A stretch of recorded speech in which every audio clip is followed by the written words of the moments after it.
Alright, so hello everyone, this is Miraj, welcome back to my new video. और आज हम लोग फिर से एक वन शॉट के साथ आ गए हैं जिस चैप्टर का नाम है सॉल्यूशन। सॉल्यूशन के वन शॉट को हम लोग करेंगे। हम लोगों ने इससे पहले हेलो एल्केन हेलो एरिन के वन शॉट को कर लिया है। किसी बच्चे को अगर डिटेल्ड डिस्कशन करना है, अभी भी ऐसा लग रहा है कि सॉल्यूशन में मोटिवेशन नहीं आ रहा है, उसको और डिटेल में पढ़ना है, तो वो नीचे डिस्क्रिप्शन बॉक्स में सॉल्यूशन की पूरी प्लेलिस्ट लगी हुई है जिसमें हम लोगों ने सॉल्यूशन में बहुत सारे 3 या 4 या 5 लेक्चर्स में मैंने सॉल्यूशन को कंप्लीट कराया है। ठीक है, ज़्यादा बड़ा सॉल्यूशन नहीं है, अगर तुम चाहो तो 2 से 3 दिन में भी कंप्लीट कर सकते हो। वन शॉट मैंने इसलिए बनाया है क्योंकि अगर लास्ट मोमेंट पे कोई बच्चा रिवाइज करना चाह रहा है तो वो वन शॉट से कर सकता है। ठीक है, इसके अलावा चैनल पे सवाल ही सवाल सीरीज़ पर भी सॉल्यूशन के सारे क्वेश्चंस मैंने डाल दिए हैं।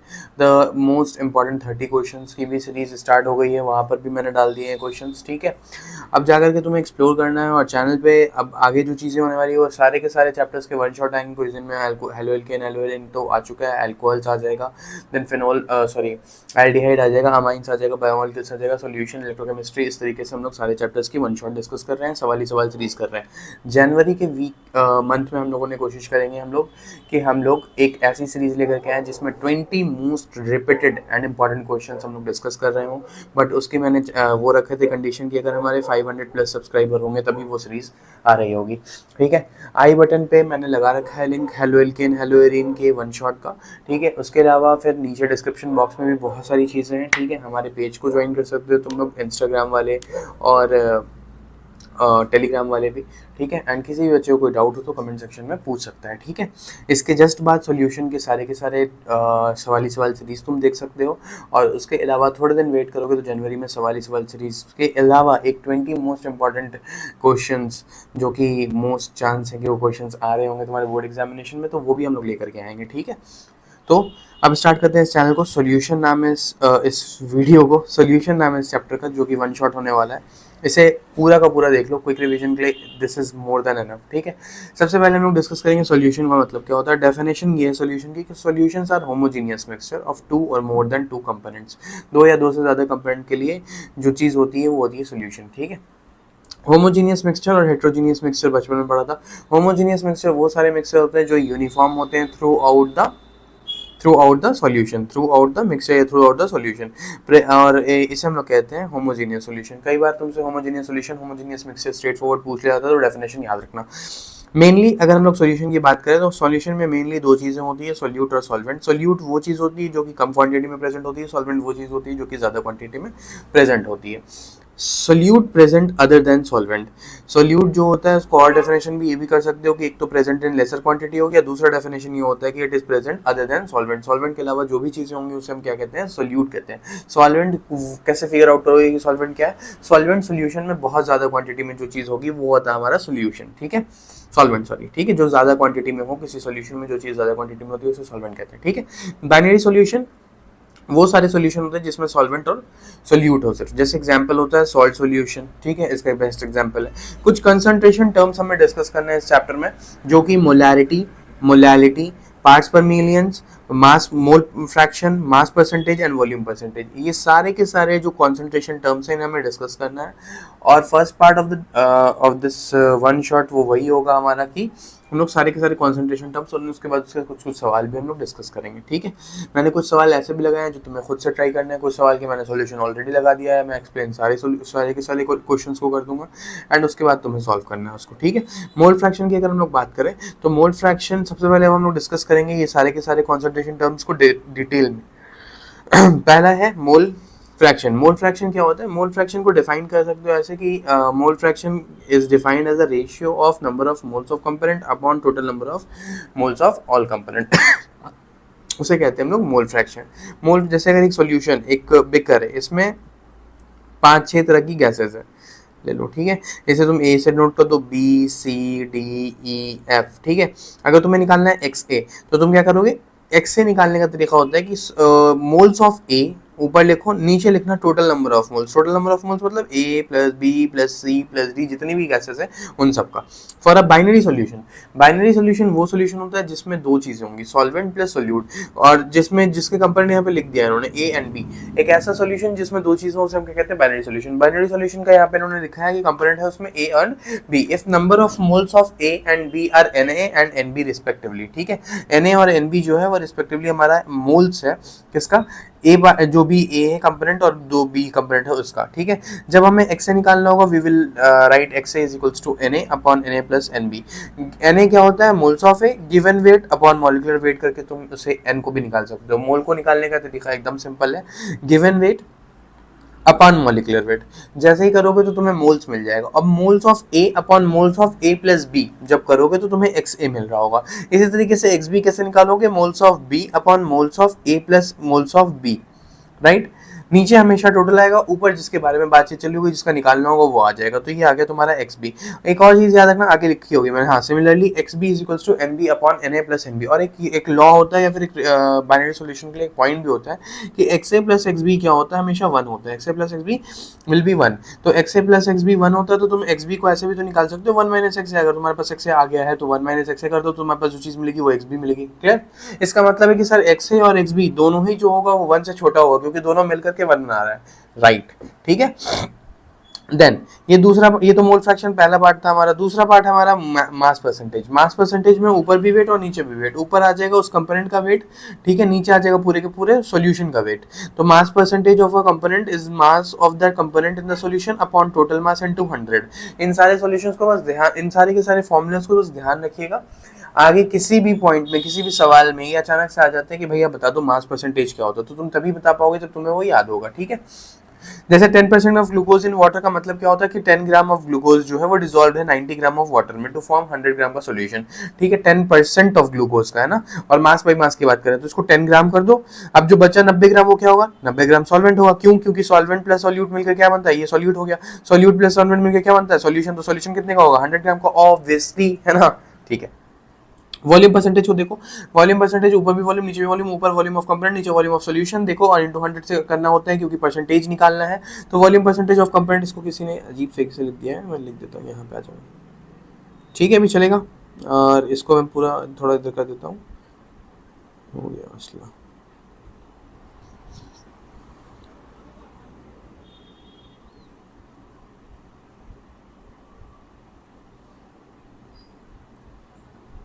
ठीक है जी, चलो ये हो गया तुम्हारा volume percentage of a component. Volume percentage of component निकालने का तरीका होता है volume of component upon total volume of solution into 100, ठीक है। जैसे 10% ethanol in water means 10 ml of ethanol is dissolved in water, dissolved in water. मतलब क्या होता है, देखो भाई इतनी सी बात, देखो 10% ऑफ इथेनॉल दिया हुआ है ना, तो 10% मतलब 10 ml ऑफ इथेनॉल होगा और 90 ml ऑफ वाटर होगा, 90 ml ऑफ वाटर होगा, और मिलकर के ये दोनों क्या बना रहे होंगे, 100 ml का सोल्यूशन, 100 ml का सोल्यूशन। ये तरीका होता है निकालने का। तो कई बार तुम्हें वेट निकालना पड़ेगा, वेट ऑफ सॉल्वेंट। तो सॉल्वेंट का वेट कैसे निकालोगे, अभी आगे क्वेश्चन हो सकता हो, सॉल्वेंट का वेट कैसे निकाल। अगर भाई देखो क्वेश्चन नहीं है तो क्वेश्चन तुम्हें जाके के सवाल ही सवाल सीरीज से लगाना है। वहां पे मैंने एम्पल नंबर्स ऑफ एग्जांपल करा दिए जो कि जिसमें सारे के सारे पॉइंट्स करा दिए मैंने, ठीक है। देखो पार्ट पर मिलियंस के बारे में अगर हम लोग बात करें तो पार्ट पर मिलियंस, देखो यार ऐसी बात है कि पार्ट पर मिलियंस जो होता है वो बहुत छोटी क्वांटिटी को, बहुत छोटी क्वांटिटी, जैसे डस्ट की क्वांटिटी कितना है एयर में, उस तरह की क्वांटिटीज को हम लोग किस में एक्सप्रेस करते हैं, पार्ट पर मिलियंस में एक्सप्रेस करते हैं। पार्ट पर मिलियंस में क्या एक्सप्रेस करते हो, when used when solute quantity is very very very small, just like dust particle in atmosphere, dust particle in atmosphere, या फिर पॉल्यूशन इन एयर, है ना, या फिर वो ऑक्सीजन इन सी वाटर, ठीक है। ये सारे के सारे एग्जांपल किसके हैं, हमारे पार्ट पर मिलियंस के। पीपीएम को हम लिखते हैं number of parts of component upon total number of parts of all component into 10 की पावर 6, क्योंकि मिलियन बनाना है, बिलियन के लिए 10 की पावर 9 आ जाएगी, ठीक है, लेकिन वो हमारे सिलेबस में है नहीं।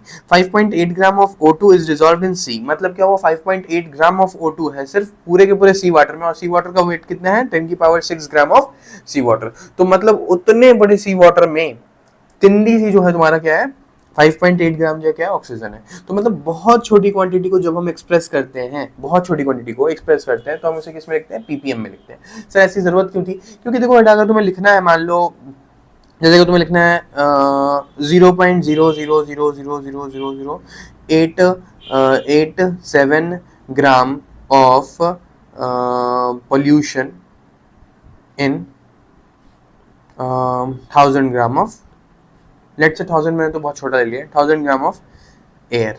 तो ये जो चीज़ है ना, इसको एक्सप्रेस करना फार बेटर देन दिस, इसमें एक्सप्रेस कर सकते हैं। इसमें एक्सप्रेस करने से फार बेटर देन दिस है कि हम लोग पार्ट्स पर मिलियंस में उसे एक्सप्रेस करें। तो कोई भी छोटी क्वांटिटी को हम लोग बड़ा करने के लिए या फिर उसे बड़े होकर के देखने के लिए, ठीक है, बड़ा करके देखने के लिए हम लोग कौन सी यूनिट यूज करते हैं, पीपीएम यूज करते हैं। The concentration of pollutant in air atmosphere is expressed in terms of ppm. भाई सॉल्यूशन, इस चैप्टर का जो नोट्स होगा वो नीचे डिस्क्रिप्शन बॉक्स में लगा होगा। नोट्स के लिए बिल्कुल भी यही हैंडमेड्स नोट्स, सेम नोट्स में नीचे लगा दूंगा, तो परेशान मत हो जाना, ठीक है।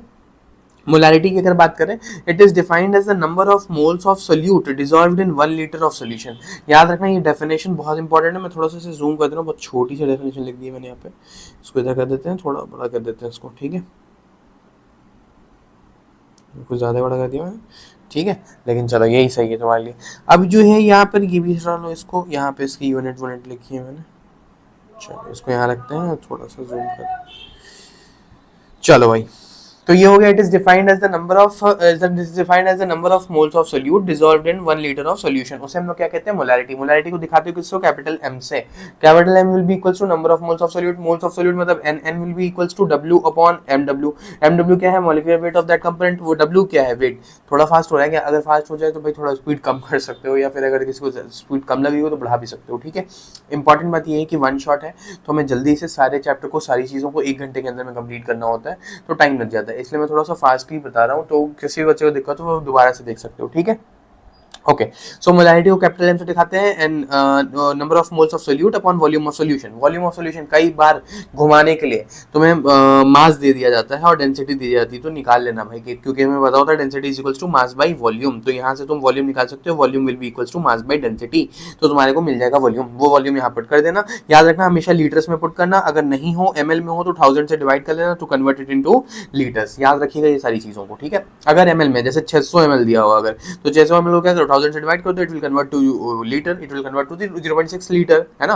तो वो चीज़ें ध्यान रखना है, नीचे हमेशा हमें किस में पुट करना होता है, लीटर में। कई बार तुमसे डेफिनेशन ये पूछा जाता है कि what is the difference between molarity and molality and how why we consider molality over molarity, तो हम लोग देखेंगे अभी इसको। लेकिन पहला वाला क्वेश्चन जो है वो यहीं से बनता है कि what are the difference between molarity and molality, याद रखिएगा इसको, ठीक है। अच्छा, खैर वो भी मैंने करा देना है सवाल सीरीज पे, नहीं तो मैं आगे करा दूंगा, अभी डोंट वरी। एम याद रखोगे क्या होता है, एम जो होता है तुम्हारा number of moles of solute upon volume of solution. अगर सोल्यूट नहीं है तो सोल्यूट होता है given mass upon molecular mass, ठीक। अगर यूनिट की बात करें तो ऊपर से मोल है और नीचे लीटर है, तो मोल पर लीटर आ जाएगा इसका यूनिट, इन लीटर होना चाहिए, मैंने वापस से लिख दिया, ये एल का मतलब लीटर ही है। चलो नेक्स्ट आते हैं हम लोग मोलालिटी पे। मोलालिटी को हम लोग छोटू एम से दिखाते हैं, मोलालिटी को हम लोग किससे दिखाते हैं, छोटू एम से। तो थोड़ा सा यहाँ पे चेंज करते हैं क्योंकि कुछ चीज़ें बहुत अजीब सी लिख दी है इन्होंने। इसको यहाँ जूम कर लिया जाए, थोड़ा बड़ा हो जाएगा। ओह माय गॉड,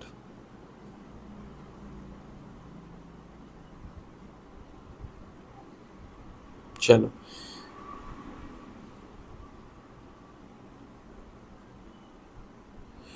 चलो भाई, ये काफ़ी इतना आई थिंक। और यहाँ पे ये जो छोटी सी चीज़ें लिखी हुई है इसे मैं जूम कर दूँ भाई, ये जो तुम्हारी यूनिट है। तो चलो, मोलालिटी क्या हो गया तुम्हारा, मोलालिटी हो गया, it is defined as the number of moles of solute per KG of solvent. Per KG solvent में कितना मोल्स ऑफ सोल्यूट डिजॉल्व है, उसे हम लोग क्या कहते हैं, मोलालिटी। इसलिए याद रखना नीचे क्या आएगा, केजी ऑफ सॉल्वेंट। यहाँ क्या था, यहाँ देखो बेटा, यहाँ सोल्यूशन था, यहाँ क्या है, यहाँ सॉल्वेंट है, मतलब सॉल्वेंट का मास नीचे लेना है। ग्रेट, बहुत सारे बच्चे सोल्यूशन का मास नीचे ले रहे हैं, तो सोल्यूशन का मास नहीं लेना है, नीचे सॉल्वेंट का मास लेना है, और उसको भी केजी में लेना है। इसलिए अगेन अगर वो भी दिया हुआ ग्राम में तो उसे 1000 से डिवाइड कर लेना है, ये 1000 ऊपर चला जाता है, ठीक है। चलो यहाँ पे एक चीज़ है, यहाँ पे अच्छा, ये मैं फॉर्मूला एक बार लिख दे रहा हूँ, यहाँ पे बहुत सारे बच्चों को फॉर्मूला, मेन फॉर्मूले में दिक्कत होती है, तो एक फॉर्मूला जो होता है उसकी जगह पे ये याद कर सकते हो तुम लोग, छोटू M will be equals to number of moles of solute, मतलब W upon W upon MW, आ गया मोल्स, और नीचे आ जाओ मास ऑफ सॉल्वेंट कह रहे हैं, तो मास ऑफ सॉल्वेंट को हम लोगों ने कैपिटल M से दिखाया है, ठीक है। कैपिटल कैपिटल एम से हम क्या दिखा रहे हैं, मास ऑफ सॉल्वेंट दिखा रहे हैं, ठीक है, क्या दिखा रहे हैं, मास ऑफ सॉल्वेंट इनटू, अच्छा मास ऑफ सॉल्वेंट को हमने 1000 में रखना है ना, तो यहाँ पर डब्ल्यू मास लिख दो और नीचे लिख दो 1000, ये कन्वर्ट हो गया तुम्हारा केजी में, 1000 हो गया कन्वर्ट केजी में, तो इसको और फाइनली क्या लिख सकते हो, m will be equals to w upon mw into m into 1000, this will be the final formula for this molality, ठीक है। चलो तो ये हो गया हमारा फाइनल फॉर्मूला इसका। नेक्स्ट इसे थोड़ा सा मैं वो कर देता हूँ, अच्छा ये है आपका फाइनल फॉर्मूला, मैंने यहाँ पे लगा देना है, इसको समझ जाना भैया, ठीक है। इसे हाईलाइट भी कर देते हैं, ये फॉर्मूला आप ध्यान रखिएगा प्लीज।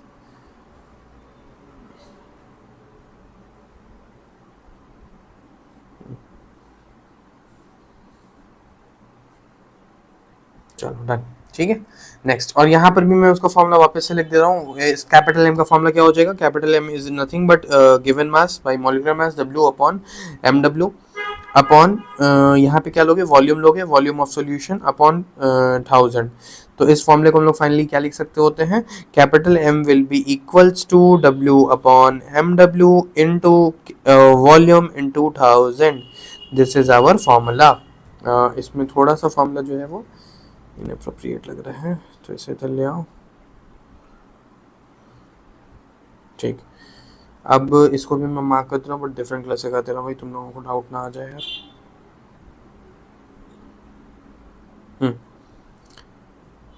ये हो गया तुम्हारा पूरा मार्क। तो ये दोनों फॉर्मुलाज आप लोग ध्यान रखिएगा प्लीज, मोलारिटी एंड मोलालिटी का, एंड डिफरेंसेस आप लोगों को करने आना चाहिए। मोलालिटी का डेफिनेशन ही डिफरेंट होता है और मोलालिटी का भी डेफिनेशन डिफरेंट होता है, दोनों में ही ऊपर मोल होता है, बट मोलालिटी के अंदर में नीचे वेट होगा और मोलारिटी के अंदर में नीचे वॉल्यूम होगा। वॉल्यूम भी 100 लीटर्स में होना चाहिए और जो मास है वो भी केजी में होना चाहिए। और दूसरी चीज़ जो होती है, जो डिफ्रेंशिएट करने में यूज आती है, वो ये आती है कि जो तुम्हारा मोलालिटी है उसमें हम लोग मास ऑफ द सॉल्वेंट ले रहे हैं, वेयर एज जो हमारी मोलारिटी है उसमें हम लोग वॉल्यूम ऑफ सोल्यूशन ले रहे हैं, ठीक है। तीसरी चीज़ इसके फॉर्मूले में डिफरेंस आती है, तो ये याद रखना, फॉर्मूला डिफरेंट होता है इन दोनों का, इन दोनों की यूनिट डिफरेंट होती है। 3-4 पॉइंट्स तो मैंने ऐसे ही बता दिया। अब यहाँ पर एक सवाल आता है, why we use molarity over molality, molality से ज्यादा कंसीडर मोलालिटी को क्यों करते हैं। Molality does not change with change in temperature. भाई एक बात बताओ, मोलालिटी जो होती है उसका फॉर्मूला क्या था, क्या उसका फॉर्मूला था एन अपॉन मास। तो मास जो है तुम्हारा वो टेम्परेचर चेंज होने से चेंज होता है क्या, टेम्परेचर इंडिपेंडेंट होता है, टेम्परेचर इंडिपेंडेंट होता है। वेराज वॉल्यूम जो होता है वो क्या होता है, वॉल्यूम टेम्परेचर डिपेंडेंट होता है, मतलब अगर तुमने चेंज किया टेम्परेचर को तो वॉल्यूम चेंज हो जाएगा। इस वजह से जो तुम्हारा मोलारिटी है उसको हम लोग कम प्रेफरेंस देते हैं, मोलालिटी को ज्यादा प्रेफरेंस देते हैं। आ गई होगी मेरे ख्याल में बातचीत समझ में, ठीक है। This is because volume depends on temperature but mass does not, इस वजह से हम लोग देते हैं। कुछ प्रैक्टिस क्वेश्चन पे हम लोगों ने यहाँ पे लगाए हैं जो कि हमारे सिर्फ कॉन्सेंट्रेशन टर्म के होंगे, ठीक है। विच ऑफ द फॉलोइंग यूनिट, मैंने यहाँ पे बुकिश सॉल्यूशन लगा दिया है, देख सकते हो यार, एक्सप्लेन कर दे रहा हूँ। विच of the following unit is useful in relating concentration of solution with its vapour pressure. Vapour pressure के साथ हम लोग सिर्फ एक ही यूनिट को लेते हैं, वो है हमारा मोल फ्रैक्शन, वो है हमारा मोल फ्रैक्शन। अभी वेपर प्रेशर और मोल फ्रैक्शन में रिलेशनशिप भी होता है जो कि हम लोग पढ़ेंगे रॉल्स लॉ में। याद रखने के लिए तुम ये याद रखना, क्योंकि जो हमारा कंसंट्रेशन होता है सॉल्यूशन का, अगर उसके वेपर फेज की बात करें तो पार्ट पर मिलियन में वेपर फेज थोड़ी ना आता है। मोलालिटी में भी हमने देखा था मोल्स ऑफ सॉल्यूट और नीचे वॉल्यूम ऑफ सॉल्यूशन आ रहा था, ठीक है। अच्छा ये मोलालिटी है तो मास ऑफ सॉल्यूशन आ रहा था, मास परसेंटेज में भी हम लोगों ने देखा था ऐसा नहीं हो रहा था, ठीक है। Mole fraction is used in relating vapour pressure with concentration of solution according to Raoult's law. We will discuss कि रॉल्स लॉ क्या होता है, ज्यादा टेंशन में मत आओ, बस याद रखना मोल फ्रैक्शन जो होता है वो यूज किया जाता है एज अ वेपर प्रेशर को कंसीडर करने के लिए। Great. On dissolving sugar in water at room temperature, solution feels cool to touch. अच्छा, under which of the following cases dissolution of sugar will be most rapid? Sugar powder वाला जो sugar होगा तुम्हारा, powdered sugar in hot water. Hot water में क्या होता है, देखो high temperature will favour dissolution. बचपन में पढ़ा था कि जितना ज्यादा टेम्परेचर बढ़ाओगे डिसोल्यूशन उतना ज्यादा अच्छा होगा, है ना, पढ़ा था ना। जैसे अगर इंक है, पेन की इंक है, उसे गर्म पानी में डालो और ठंडे पानी में डालो, ठंडे पानी में वो बिल्कुल भी अच्छे से डिसॉल्व नहीं होगी, वेरस गर्म पानी में वो बढ़िया से डिसॉल्व हो जाएगी, ठीक है। इसीलिए जब हम लोग कस्टर्ड बनाते हैं तो क्या करते हैं हम लोग, जो ब्लैक हमारा जो कस्टर्ड पाउडर होता है उसे हम लोग स्टीयरिंग करते रहते हैं जब हमारा दूध बॉयल हो रहा होता है तभी, क्योंकि वो बहुत अच्छे से डिसॉल्व हो जाएगा दूध के अंदर में। ये एग्जाम्पल उन्हें समझ में आ रहा होगा जो भैया किचन में जाते बाते हो, ठीक है। Next, maximum amount of solute solid solute that can B dissolve in a specified amount of, इसे हम लोग कहते हैं सॉल्युबिलिटी। ये किस पे डिपेंड कर जाता है, ये डिपेंड कर जाता है प्रेशर पे। ठीक है, does not depend, sorry, pressure पे। Temperature, nature of solute, pressure of solvent, I think ये सारे टॉपिक्स, ये जो सारे क्वेश्चंस लगे हुए हैं आगे के टॉपिक्स के हैं, तो बेटा यहाँ से पहले समझ लो, फिर उसके बाद ये सारे क्वेश्चंस में अभी चिन्नी से बन जाएंगे, ठीक है। सॉल्यूशन के अंदर में हमारे पास दो तरीके का सॉल्यूशन होता है, एक होता है सैचुरेटेड सॉल्यूशन, दूसरा होता है अनसैचुरेटेड सॉल्यूशन। सैचुरेटेड सॉल्यूशन वो सारे सॉल्यूशंस होते हैं जिनमें हम लोग फर्दर एडिशन कर सकते होते हैं, जिसमें हम लोग एडिशन नहीं कर सकते उसे हम लोग कहते हैं अनसैचुरेटेड सॉल्यूशन। उल्टा बोल दिया मैंने, सैचुरेटेड सॉल्यूशन में फर्दर एडिशन नहीं हो सकता, अनसैचुरेटेड सॉल्यूशन में फर्दर एडिशन हो सकता है। Unsaturated solutions there we can use more amount of solute, there we can use more amount of solute. Saturated solution क्या होता है, there we can not, there is no more solute can be added at specific temperature. यहाँ पर ये बात बहुत important है कि यहाँ पे मेंशन किया गया है कि स्पेसिफिक टेम्परेचर की बात हो रही है, क्योंकि ऐसा पॉसिबल है कि अगर हम टेम्परेचर को चेंज करें तो हमारी सॉल्युबिलिटी इंक्रीज कर जाए। क्यों, इस बात को मैंने एक्सप्लेन किया होगा, नहीं किया, चलो एक स्लाइड लगा कर मैं तुम्हें एक्सप्लेन कर दे रहा हूँ उस बात को, क्या होता है इसके पीछे, ठीक है। देखो, अगर हमारे पास एक बीकर है, हमारे पास एक बीकर है और हमारे पास एक सॉल्यूशन है जिसको हम लोग कह रहे हैं क्या कि ये सैचुरेटेड सॉल्यूशन है। सैचुरेटेड सॉल्यूशन होने का मतलब कि अब इसमें फर्दर कोई एडिशन नहीं हो सकता है, राइट। मैंने इसमें टेम्परेचर, हीट को इंक्रीज किया, अब मैंने हीट किया है, ये ऑलरेडी एक सैचुरेटेड सॉल्यूशन है। क्या है ये ऑलरेडी एक सैचुरेटेड सॉल्यूशन था, सैचुरेटेड सॉल्यूशन था, ठीक है, सैचुरेटेड सॉल्यूशन था। तो हमने इसमें क्या किया है, हमने इसमें हीट देना स्टार्ट किया। क्या किया, इसको हीट करना स्टार्ट किया। अब एक बात बताओ, जो मैटर के पार्टिकल यहाँ पर थे ठीक है, ये थोड़े थोड़े एक्सपैंड करेंगे, मतलब इतना बड़ा वाला जो पार्टिकल होगा वो इतना बड़ा हो गया होगा, है ना। तो हम देख पा रहे हैं कि जो मैटर का पार्टिकल है वो उसका साइज इंक्रीज कर रहा है, मैटर का जो पार्टिकल है उसका साइज इंक्रीज कर रहा है। Great, as the size increases, अब ये जो पार्टिकल है ये थोड़ा सा और सॉल्यूट अपने अंदर डिसॉल्व करवा पाएगा। सिंपल सी बात, देखो, अगर ये छोटा पार्ट, फॉर एग्जांपल अगर मेरे पास ये दो कंटेनर दे रखे हैं, किसमें ज्यादा तुम सामान स्टोर कर पाओगे, इसमें या इसमें कर पाओगे ना। और अगर मैंने इस वाले कंटेनर को हीट करके थोड़ा सा बड़ा कर दिया, ऐसा कर दिया, तो अब इसमें जैसे जितना सामान तुम इसमें पहले रख पाए थे उससे ज्यादा यहाँ पे रख पा रहे होगे, राइट और रॉन्ग, राइट। तो एक छोटा पार्टिकल था जो कि पहले ऑलरेडी सैचुरेटेड हो चुका था, सैचुरेशन पे था, मैंने टेम्परेचर दिया, हीट किया इसे, जिसकी वजह से इसका साइज थोड़ा सा इंक्रीज कर गया, ठीक है, जिसकी वजह से इसका साइज थोड़ा सा इंक्रीज कर गया। अब इसमें फर्दर और एडिशन हो सकता है, बिल्कुल हो सकता है, क्योंकि इसके अंदर जगह आ गई है। वैसे ही सारे पार्टिकल्स का साइज इंक्रीज करेगा और थोड़ा थोड़ा थोड़ा थोड़ा थोड़ा सॉल्यूट और सब में डिसॉल्व होगा। तो हम लोग यहां लिख सकते हैं, as we increase the temperature, as we increase the temperature matter expands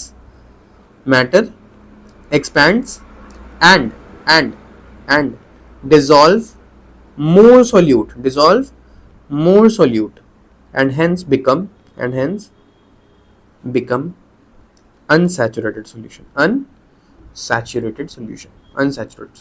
तो मेरी बात समझ में आ गई, क्या कहने का मतलब था यहाँ पे मेरा, यहाँ पे सिर्फ इतना मैंने कहा है तुमसे कि जो सैचुरेटेड सॉल्यूशन है वो क्या हो रहा है, अनसैचुरेटेड सॉल्यूशन जो है वो क्या हो रहा है, ठीक है। अब यहाँ पे बस इतनी सी बात थी, ये बात हो गई होगी clear. As we increase the temperature, matter expands and dissolves more solute and hence becomes unsaturated, ठीक है। तो अनसैचुरेटेड सॉल्यूशन क्या होता है और सैचुरेटेड सॉल्यूशन क्या होता है, क्लियर हो गया होगा। स्पेसिफिक टेम्परेचर लिखना जरूरी है, मतलब अगर ये सॉल्यूशन जो था वो सैचुरेटेड था मान लो 35 डिग्री सेल्सियस पे, लेकिन मैंने इस टेम्परेचर को बढ़ा करके 50 डिग्री सेल्सियस कर दिया, अब मैंने इसको 50 डिग्री सेल्सियस कर दिया है, तो इसमें और भी सॉल्यूट जो है वो ऐड हो सकता है ना, इसमें और भी सॉल्यूट ऐड हो सकता है, और हेंस क्योंकि और सॉल्यूट ऐड हो सकता होगा तो वो अनसैचुरेटेड सॉल्यूशन होगा, ठीक है। जिस भी बच्चे को कार्बन एंड कंटेनिंग कंपाउंड से क्लियर करना है तो ये ऐसे रख सकते हो कि कार्बन कंटेनिंग कंपाउंड में अगर डबल बॉन्ड और triple bond, these are called as the unsaturated hydrocarbon. Why unsaturated carbon कह सकते हो उसे, क्योंकि ये बॉन्ड ब्रेक होकर के सिंगल बॉन्ड में आ जाएगा और ये बॉन्ड भी ब्रेक होगा, पहले double bond and then single bond. तो हम लोग देख सकते हैं कि double bond and triple bond दोनों में ही further addition of solute is possible and hence we call them as unsaturated solution। देखो यहाँ पर फिर से क्वेश्चन है, which of the following unit is usually relating concentration of solution with its vapor pressure। भाई ये तो मैं बता दिया था, मोल फ्रैक्शन होता है। on dissolving sugar in water at room temperature solution feels कौन, ये सारे के सारे क्वेश्चंस पुराने वाले ही मैंने बता रखा है तुम्हें, ठीक है। at equilibrium rate of dissolution of solid solute in a volatile liquid solvent is, देखो इक्विलिब्रियम पे equal to the rate of crystallisation होगा, ये क्वेश्चन भी मैं आगे तुम्हें कराता हूँ, इस पार्ट को पहले पढ़ लो, फिर सारे क्वेश्चंस मैं वापस आकर के करा दूंगा, क्योंकि सारे के सारे जो क्वेश्चंस है तुम्हारे वो सॉल्युबिलिटी टॉपिक के। सारे के सारे क्वेश्चन जो मैंने लगाए वो सॉलिबिलिटी टॉपिक के, तो एक बार मैं उसको डिस्कस कर लेते हैं, फिर सारे क्वेश्चन नीचे कर लेंगे, ठीक है। सॉलिबिलिटी का मतलब क्या होता है? सॉलिबिलिटी ऑफ अ सब्सटेंस, इसका डेफिनेशन याद रखना, solubility of a substance is its maximum amount that can be dissolved in a fixed amount of solvent. Fixed amount of solvent में कितना सोल्यूट तुम ऐड कर सकते हो, which is called as, that is called as solubility. For example अगर हमारे पास एक गिलास पानी है, हमने कितना उसमें चीनी डाल सकते हैं जो इजीली वो डिसॉल्व हो जाए, this is called the solubility of that solute, है ना। Solubility of a substance is its maximum amount, maximum जितना डिसॉल्व कर सकते हो, फिर उसके बाद वो क्या बन जाएगा, सैचुरेटेड बन जाएगा, मतलब फिर फर्दर एडिशन नहीं होगा, कब, स्पेसिफिक टेम्परेचर पर। टेम्परेचर का खेल मैंने यहाँ बता दिया तुम्हें, ठीक है। Okay, when a solid solute is added to solvent, some solute dissolve and concentration of solution increases. Obviously अगर तुम्हारे पास एक पानी था जो नॉर्मल पानी था, अभी कुछ भी नहीं था इसमें, फिर तुमने इसमें सॉल्ट ऐड करना स्टार्ट किया, तो अब जाहिर सी बात है जो ये पानी बना हुआ है सॉल्ट सॉल्यूशन बना हुआ है, और इस पानी की कंसंट्रेशन इंक्रीज कर गई होगी, इसमें सॉल्ट का कंसंट्रेशन इंक्रीज कर गया होगा, that's great. This process is called as dissolution. Some, अब यहाँ पे क्रिस्टलाइजेशन होता है, some solute particle in solution collides with the solute particle and get separated out of the solution, this is called crystallization. Equilibrium पे याद रखना, number of solid particles going into solution will be equals to number of particle separating out, मतलब crystallization और dissolution दोनों क्या होता है, equal होता है, कहां पर, इक्विलिब्रियम पर। आई गेस ये समझ में आ गया होगा। Solute plus solvent gives solution. Solution दो तरीके का होता है, मैंने पीछे भी बता दिया था तुम्हें। अब आ जाओ आगे, इफेक्ट ऑफ टेम्परेचर देखते हैं, मैंने अभी जस्ट पढ़ाया था तुम्हें पीछे, है ना। If in a nearly saturated solution the dissolution process is endothermic, मतलब अगर हमने हीट दी सिस्टम को, then on increasing temperature solubility increases. For exothermic process, then on increasing temperature solubility decrease करती है। Pressure do not have any significant role on solubility of solid in liquid because solid and liquid both are incompressible। तो हम लोग जो pressure की बात करेंगे वो सिर्फ गैस में करेंगे, एंड उसके लिए हम लोग अलग से लॉ भी डिस्कस करेंगे, Henry's law and Raoult law, ठीक है, वो आगे करेंगे। यहां तक आई गेस सारी चीजें क्लियर होगी। Solubility of a gas in liquid करने के जस्ट बाद हम लोग चलेंगे क्वेश्चंस पे, ठीक है। हेनरीज लॉ, हेनरीज लॉ क्या होता है, effect of pressure on solubility. Henry's law को क्यों डिफाइन किया गया था, क्योंकि वो बता रहा था effect of pressure on solubility पे क्या इफेक्ट था। भाई मेरे सिर्फ इस नोट को, वन शॉट को 2 बार देख करके चलो जाओ, पूरे एग्जाम का पेपर लिख के आ जाओगे, सच बता रहा हूँ, ठीक है। Effect of pressure on solubility. The solubility of a gas in liquid at a given temperature is directly proportional to the pressure at which it is dissolved.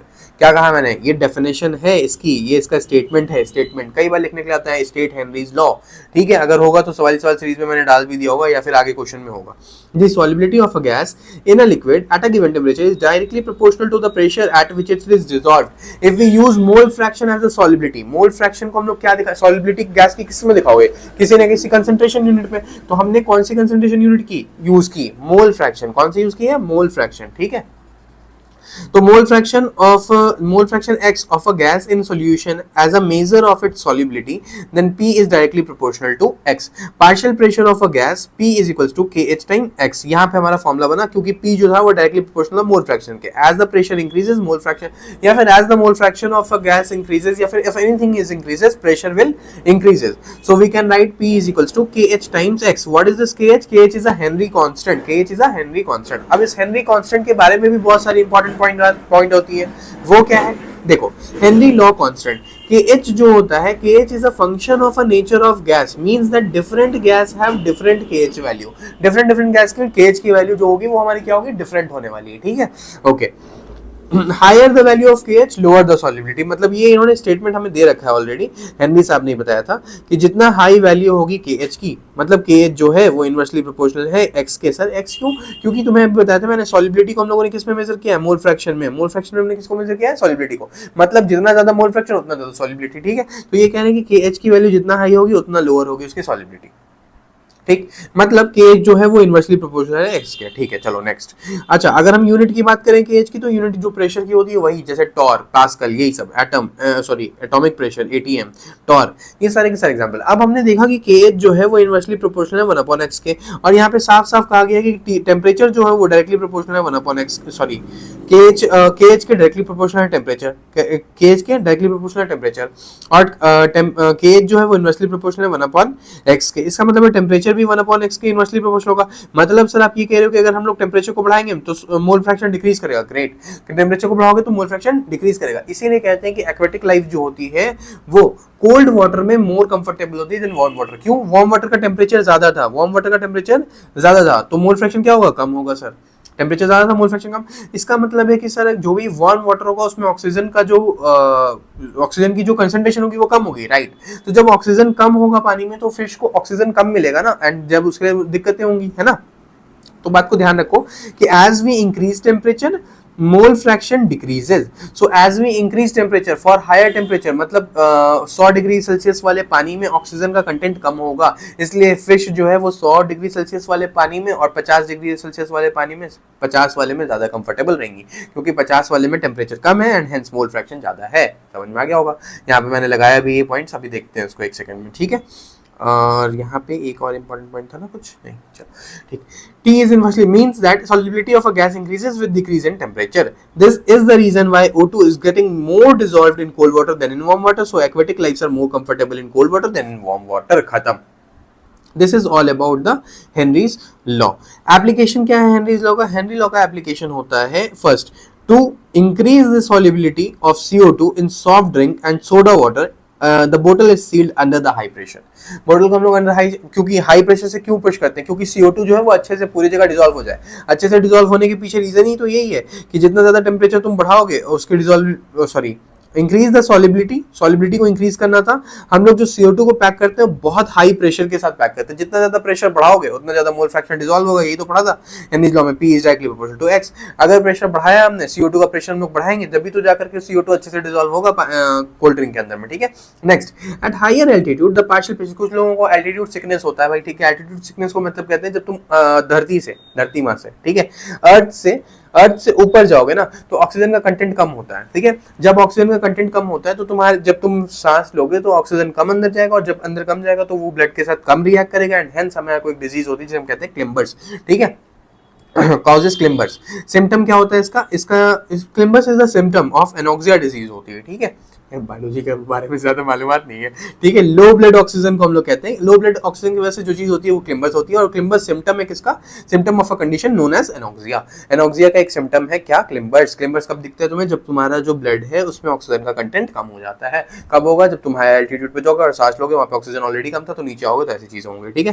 Eight higher altitude the partial pressure of oxygen is less than that of the ground level, this leads to low concentration of oxygen in blood. Low concentration oxygen, low blood oxygen को हम लोग क्या कहते हैं? उसकी वजह से क्लिम्बर्स होती है, और क्लिम्बर्स किसका सिम्टम है? एनोक्सिया का। अब आ जाओ सवाल पहले कर लेते हैं, ठीक है।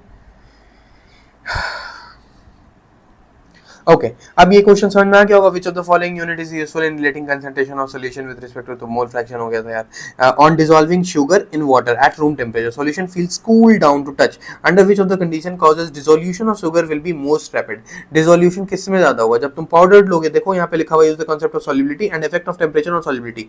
इफेक्ट ऑफ टेम्परेचर क्या था? सॉल्युबिलिटी का। टेम्परेचर को कब बढ़ाओगे यार? टेम्परेचर जब बढ़ेगा तो क्या होता था बताओ? मोल फ्रैक्शन घटता था ना। यहाँ पे क्या लिखा हुआ है? Under which of the following case dissolution of sugar will be most rapid? तो अगर टेम्परेचर कम होगा तो ज्यादा अच्छा डिसॉल्व हो पाएगा, ये है ना, powdered sugar in cold water, ठीक है। Next, at equilibrium rate of dissolution, ये तो हमें पता चल गया, equal to the rate of crystallisation, क्योंकि इक्विलिब्रियम की बात कर रहे हैं। देखो रेट ऑफ दोनों रेट इक्वल होता है। A beaker contains a solution of substance A, okay. Precipitation of substance A take place when small amount of A is added to solution. The solution is, देखो जब भी कोई solution में चीज add हो पाए तो हमें ये समझ में आ गया ना कि उसमें चीजें ऐड हो पा रही है, तो ऐड हो पा रही होगी तो सुपर सैचुरेटेड होगा, है ना।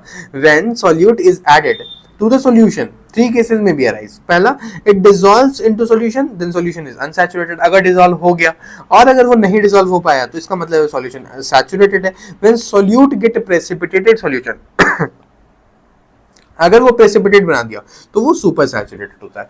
मैंने तुम्हें सैचुरेटेड एंड अनसैचुरेटेड समझाया था अभी जस्ट, ये रहा सैचुरेटेड, अनसैचुरेटेड, और ये रहा सैचुरेटेड, ठीक है। उसके अलावा एक चीज होती है सुपर सैचुरेटेड। सुपर सैचुरेटेड वो सारे सॉल्यूशंस होते हैं जिनमें पीपीटी आसानी से बन जाता है, ठीक है।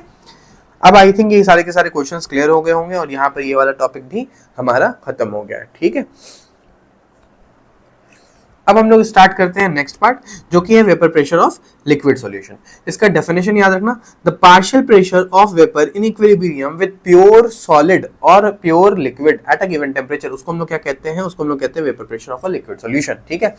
इक्विलिब्रियम पे क्या होता है? Rate of evaporation rate of condensation की इक्वल होता है, तो हम लोग जान रहे हैं। लाइक H2O लिक्विड जितना है वो गैस में जाएगा तो गैस लिक्विड में आएगा उतना ही, ठीक है। तो अगर हम लोग Kp निकालने की कोशिश करें, Kp सर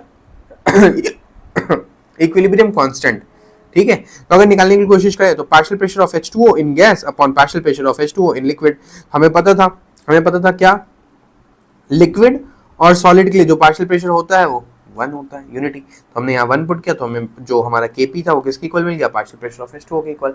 इसीलिए इफ मैग्नीट्यूड ऑफ, अच्छा एक बात बताओ, जितना मैग्नीट्यूड इंटरमॉलिक्यूलर फोर्स जितना वीक होगी उतना ज्यादा वेपर बनेगा नहीं बनेगा, हाँ या ना?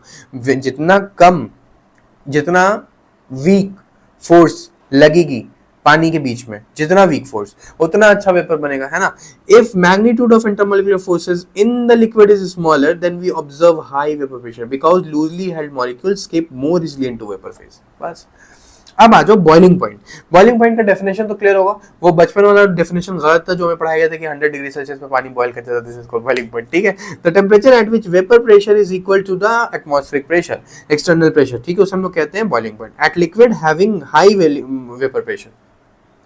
अगर कोई लिक्विड है जो जल्दी वेपर नहीं बन रही है, इसका क्या मतलब है? इसका मतलब है कि उसके जो पार्टिकल्स हैं उनमें जो बॉन्ड है वो बहुत मजबूत है, तभी तो वो टूट नहीं रहा, तभी तो वो वेपर नहीं बन रहा है। इसमें पीछे करके फिर से सुनना, मैंने क्या कहा, पार्टिकल है, इन दोनों के बीच में जो स्ट्रॉन्ग फोर्स होगी, स्ट्रॉन्ग फोर्स होगी तो उसे तोड़ने में टाइम लगेगा, तो जो तुम एनर्जी दे रहे हो उस एनर्जी को ज्यादा देना पड़ेगा, जब भी तो वो बॉन्ड जल्दी टूटेगा, वरना तो नहीं टूटेगा। तो अगर ये बॉन्ड देर में टूटा तो इसका वेपर देर में बना, इसका बॉइलिंग पॉइंट देर में आएगा। ठीक है, तो मतलब जो भी वेपर प्रेशर जितना ज्यादा होगा बॉइलिंग पॉइंट उतना कम। और वेपर प्रेशर कब कम बनेगा, जब ये टाइटली बॉन्ड होंगे तो वेपर प्रेशर कम बन रहा होगा। जितना कम वेपर प्रेशर बनेगा उतना ज्यादा बॉइलिंग पॉइंट होगा। ठीक है, जितना कम, क्योंकि वेपर प्रेशर को ही इक्वल होना है एक्सटर्नल प्रेशर के, तो वेपर प्रेशर उतना बने जब तो इक्वल होगा एक्सटर्नल प्रेशर के। समझ रहे हो बात को? ठीक, वेपर प्रेशर जिसको भी नहीं समझ रहा भाई एक बार पीछे जाकर के सुन लेना, फिर से सेम बात थोड़ा स्टॉप करके हल्के से सुन लेना, ठीक है, समझ में आ जाएगा। ठीक है, next, vapour pressure of a liquid liquid solution. Vapour pressure of a liquid liquid solution को डिफाइन किया था रोल्स लॉ ने, जो कि मैं एक सेकंड में एक्सप्लेन करता हूं तुम्हें।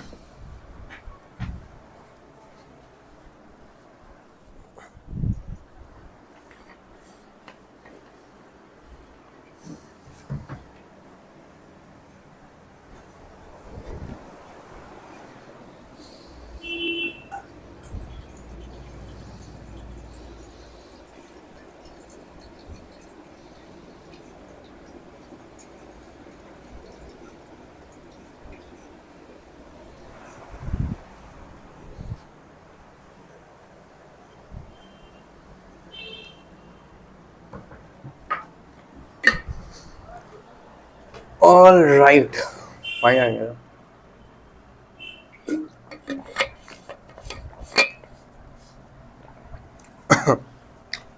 तो यहां पे हम लोग देख रहे थे रॉल्स लॉ। ठीक है, नेक्स्ट टॉपिक हमारा रॉल्स लॉ। रॉल्स लॉ क्या होता है? For a solution of volatile liquid the partial vapour pressure of each component, अच्छा मतलब दो चार चीजें होंगी सॉल्यूशन में, each component in the solution is directly proportional to its mole fraction. भाई अभी भी वही कह रहा है, रॉल्स लॉ कह रहा है कि जो पार्शियल वेपर प्रेशर, अच्छा पार्शियल वेपर प्रेशर क्या होता है? जिसे बच्चों को पार्शियल वेपर प्रेशर नहीं पता होगा तो उसे मैं बता देता हूँ।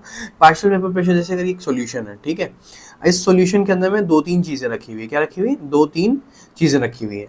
तो इस दो तीन चीजें या फिर दो तीन गैस है, पार्शियल प्रेशर की बात कर रहे हैं ना, तो जो ये वाला गैस है, फॉर एग्जाम्पल इसे ए कहते हैं, इसे बी कहते हैं, इसे सी डी ई ई, तो हर पर्टिकुलर गैस अपनी प्रेशर लगाएगी, है ना।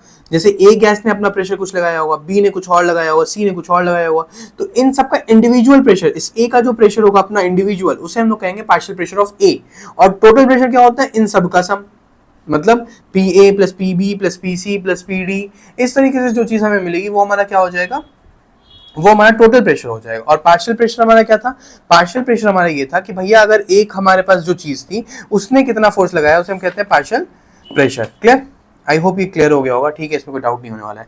पार्शियल प्रेशर क्या होता है, टोटल प्रेशर क्या होता है। देखो हमने P1 माना है पार्शियल प्रेशर लिक्विड 1 के, ठीक है, जिसका मोल फ्रैक्शन x1 दिया है, जिसका मोल फ्रैक्शन x1 दिया है।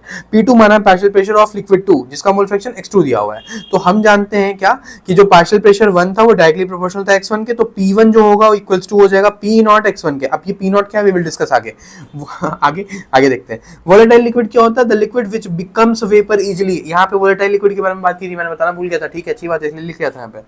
वोलेटाइल लिक्विड्स वो सारी लिक्विड्स होती हैं जो इजीली वेपर बन जाए, उसे हम लोग वोलेटाइल लिक्विड कहते हैं। जैसे देखो लिक्विड 1 के लिए यही कहा था ना, तो P1 is directly proportional to x1, so P1 will be equals to P1 naught x1। P1 naught क्या होता है? Vapour pressure of pure liquid. जैसे अगर मान लो ये तुमने दो लिक्विड्स को मिला दिया, ठीक है, तीन चार चीजें हैं इसमें। जब ये नहीं मिला होगा, सिर्फ जैसे ये ए है, ये बी है, ये सी, ये डी, तो अगर मैंने सिर्फ ए का सॉल्यूशन लिया है तो इसे मैं क्या कहूंगा, प्योर। इसका जो भी इसका वेपर प्रेशर होगा वो प्योर होगा, ठीक है, ए का। उसी तरीके से यहाँ पे बी के बारे में भी दिया हुआ है, लिक्विड 2 के बारे में। लिक्विड 2 के बारे में क्या जानोगे, सेकंड लिक्विड की अपनी कुछ प्योर वाला भी तो वेपर प्रेशर होगा,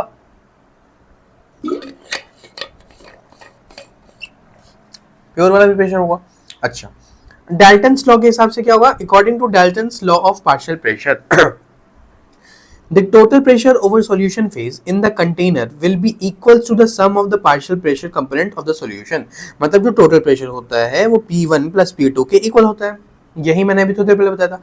P1 हमने देखा क्या होगा, P01 x1 प्लस P2 क्या होगा, P02 x2, ये दोनों हो जाएगा। अब यहाँ पे देखो, हमें पता है ये x1 plus x2 is equal to 1, इसलिए मैंने तुम्हें सॉल्यूशन का सारा कंसंट्रेशन तुम पहले बताया था, ठीक है। थोड़ा टाइम भी लग गया तो उसमें 15-20 मिनट, ठीक है। तो स्टार्टिंग के 15-20 मिनट देख करके आ जाओ, जो भी बच्चा बीच में ज्वाइन कर रहा है। pt is equal to p1 plus p2 will be equal to this, and we can write it like कि अगर x1 को हम लोग ऐसा लिख सकते हैं ना, x1 is equal to x minus x2, यहाँ पे मैंने उसको लिखा है, यहाँ से लाया है वो, ये कहाँ से गया, पीछे जाके देखो, ठीक है, एंड इसे ऐसे ही छोड़ दिया। अब ये 1 माइनस x2 p1 है, ठीक है, तो इसे मल्टीप्लाई किया तो ये आ जाएगा P1 नॉट। देखो मैं करके दिखाता हूँ, PT will be equals to P1 naught x2 plus P2 naught x2, ठीक है। तो मैंने P1 नॉट को एज इट इज छोड़ा, प्लस कॉमन लिया P2 नॉट, सॉरी x2 को कॉमन ले लिया, x2 कॉमन लेती ये बन जाएगा P2 not minus P1 not, ये लिख दिया यहाँ पे। एंड इसे y बराबर mx से कंपेयर करने के बाद हमें चला कि फाइनल जो प्रेशर आ रहा है, फाइनल प्रेशर जो आ रहा है वो आ रहा है P1 प्लस P2, जो कि इंडिविजुअल प्रेशर से ऑब्वियसली ज़्यादा होने वाला है। यही उसका ग्राफ है। आई गेस क्लियर हो गया, ठीक है। Next, now if y1 and y2 are the mole fractions, अगर हाँ ये लिक्विड फेज की बात कर रहे हैं, ये एक्वस फेज की बात थी सारी की सारी चीज। अगर ये लिक्विड फेज है तो हम लोगों ने अगर सॉरी ये वेपर फेज है, वेपर फेज अभी तक हम लोगों ने एक्वस फेज के बारे में बात किया, तो डाल्टन लॉस के हिसाब से हो जाएगा y1 p1 is equal to y1 times p total और p2 is equal to y2 times p total. ये सब जब तुम्हें क्वेश्चन में मेंशन किया गया होगा वेपर फेज में, बताओ जब ही लगाना भाई मेरे, वरना मत लगाना, वरना जिंदगी यही चलेगी, ठीक है। जब उन्होंने स्पेशली मेंशन किया होगा वेपर फेज, जब जाकर के तुम ये वाला फॉर्मूला लगा सकते हो, ठीक है। देखो इक्विलिब्रियम पे vapour phase will be always rich in the component in which more volatile, ठीक है। अब आ जाओ Raoult's law as a special case of Henry's law. Raoult's law को हम लोग स्पेशल केस हेनरी लॉ का कब कहेंगे यार? देखो हेनरी लॉ क्या था, हेनरी लॉ का स्टेटमेंट याद है? याद नहीं है तो pressure will be equals to KH times x, और अभी ये हम लोगों ने पढ़ा Raoult's law, P will be equals to P naught times x। इन दोनों में ये सब कंपोनेंट सेम है, मतलब अगर KH जब P नॉट के इक्वल होगा, when KH is equals to P naught, this is called the special case of Henry's law. This is called the special case of Henry's law. लिखा नहीं है क्या मैंने? According to Rolle's law, vapor pressure of a volatile liquid is given by this, and according to Henry's law, it is given by this. ठीक है, when KH will becomes equals to P naught, it is called as the special case of Henry's law. When KH will be equals to P naught, this is the special case of Henry's law. ठीक है, यहाँ पे लिख दिया। अब आ जाओ आगे। अब देखो आइडियल सॉल्यूशन क्या होता है, ठीक। अब रॉल्स लॉ के बेसिस पर हम लोगों ने दो तरीके का सॉल्यूशन देखा, एक आइडियल सॉल्यूशन, एक non ideal solution. Ideal solutions वो सारे सॉल्यूशंस होंगे जो रॉल्स लॉ को फॉलो करते हुए होंगे। जो भी रॉल्स लॉ को फॉलो कर रहा होगा वो हमारा क्या कहलाएगा? देखो ideal solution and non ideal solution जो है वो हमारा डिस्ट्रीब्यूट हुआ था on the basis of Raoult's law. मैं यहाँ पे लिख दे रहा हूँ, मैंने लिखा नहीं है शायद, ठीक है। On the basis of Raoult's law we have two types of solution, ठीक है, that are ideal and non-ideal solution and non-ideal solution, ठीक है। आइडियल सॉल्यूशन क्या होता है? वो सारा सॉल्यूशंस जो रॉल्स लॉ को फॉलो करेगा, वो सारा सॉल्यूशंस जो रॉल्स लॉ को ओबे करेगा। रॉल्स लॉ क्या कहता है कि P will be equal to P naught times x है, जो इसको फॉलो करेगा। चाहे P, देखो यहाँ पे दोनों चीज़ों के लिखा दिया, PA will be equals to XA into P naught A, PB will be equals to XB P naught B। अगर वो फॉलो हो रहा है तो आइडियल सॉल्यूशन है। नॉन आइडियल सॉल्यूशन इसका just opposite, PA not equals to XA into PA, ये not equals to होगा, ठीक है। ओके, जब फोर्स की बात करें, सारी की सारी फोर्सेज जो तुम्हारे, जैसे देखो क्या हो रहा है कि जब तुमने एक सॉल्यूशन लिया था A का, दूसरा सॉल्यूशन लिया था B का, और तुमने बनाया AB, याद रखना है इसको, क्या बनाया? AB। तो ए के बीच में अपनी कोई फोर्स होगी, बी के बीच में अपनी कोई फोर्स होगी और ए बी की कोई फोर्स होगी। तो अगर ए की फोर्स बी की फोर्स के इक्वल है और बी ए बी की भी फोर्स इसके इक्वल है तो it is called as the it obeys the Raoult's, it's ये आइडियल सोल्यूशन होगा और ये रॉल्स लॉ को ओबे कर रहा होगा जब ए की फोर्स बी की फोर्स की इक्वल और ए बी के फोर्स की भी इक्वल, ठीक है। On mixing there is no enthalpy change, मतलब एंथैल्पी चेंज जीरो हो रही होगी किसमें, आइडियल सोल्यूशन में। नॉन आइडियल सोल्यूशन क्या था तुम्हारा, जिसमें P A naught non equals to होगा, मतलब नॉन इक्वल्स टू हो, फोर्स भी नॉन इक्वल्स टू हो और इनकी एंथैल्पीज जो होगी नॉन जीरो होगी। अब भाई एक बात बताओ, जब जीरो नहीं होगी तो या तो वो पॉजिटिव वैल्यू होगी या तो वो नेगेटिव वैल्यू होगी। इसी पे हम लोग पढ़ेंगे पॉजिटिव डेविएशन और नेगेटिव डेविएशन, यहीं से तो आया था। एग्जांपल इसका याद रखिएगा प्लीज प्लीज प्लीज, रिक्वेस्ट है मेरी, बहुत बार आता है आपसे, सीधे पूछा जाता है बताओ which among the following is the example of ideal solution, या फिर सीधे से पूछा जाता है तुमसे कि write down the two examples of ideal solution, या फिर ऐसे भी लिखा जा सकता है कि आइडियल सॉल्यूशन के दो पॉइंट्स बताओ with example, explain ideal solution with example. तो बेटा ये सारी चीजें याद रखिएगा। आइडियल में सबसे पहला ये पॉइंट लिख सकते हो और दूसरा पॉइंट ये भी लिख सकते हो, बहुत इंपॉर्टेंट पॉइंट्स हैं ये सारे। एग्जाम्पल होता है एनहेक्सेन, एनहेप्टेन, ब्रोमोइथेन, क्लोरोइथेन और बेंजीन, टॉलिन। सबका स्ट्रक्चर भी मैं तुम्हें बना के दिखा देता हूँ, अगर एग्जाम में स्ट्रक्चर पूछा होगा तो प्लीज बना करके आना, ऐसे ही मत आ जाना खाली हाथ, ठीक है। बेंजीन का स्ट्रक्चर कुछ इस तरीके का होता है, ठीक है। टॉलिन का कुछ स्ट्रक्चर इस तरीके का होता है, ठीक है। This will be your benzene and this will be your toluene, यार this will be your toluene, ठीक है।